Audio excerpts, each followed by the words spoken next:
Hey guys, Jordan here. In this video, I'm going to be answering a real estate flash related question, and that is, how do I use a Speedlight for real estate photography?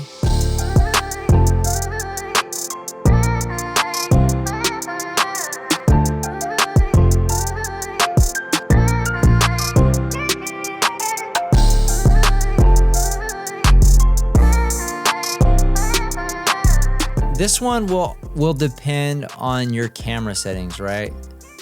So if your aperture is at a wider setting or your ISO is at a more sensitive setting, your flash is gonna perform differently.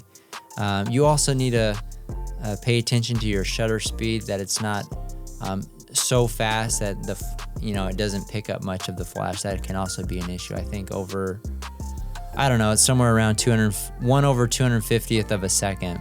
But how I like to use it is, just know your camera settings and how your flash reacts to those settings. And then primarily, as long as you got that dialed in, when you're at a property, all you're doing is increasing the power or decreasing the power. So if you're in a large room, you're typically on full power or close to it. Obviously, depending on the flash that you're using, it's going to output more light. But for your standard Speedlight, 1/1 is great for big rooms. Now you're going to have to power it down for a smaller room and even further for small bathrooms. And for bathrooms with reflections and stuff, you're going to have to be a little bit more strategic.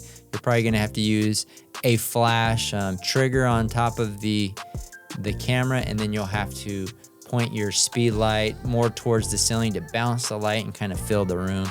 You don't want to see a bunch of crazy shadows. You want it to look pretty natural. So that's one way to do it.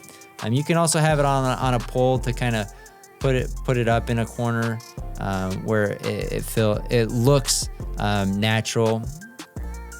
But anyways, that's kind of how I like to use a Speedlight. A lot of times I don't even use a Speedlight at a property. It just depends on the subject itself and what the lighting scenario is in a particular property. So anyways, that's kind of the basics. You just gotta kind of mess with your camera settings. Now, if you're out at a property and you need more, like your flash isn't giving you, like it's not doing anything, right? Maybe you're gonna have to play with your camera settings. When you increase your ISO setting, that gives your light more punch. When you make your aperture at a wider setting, and that would be going down, right? So if maybe you're at a f8, if you drop it down to like f5.6, you're gonna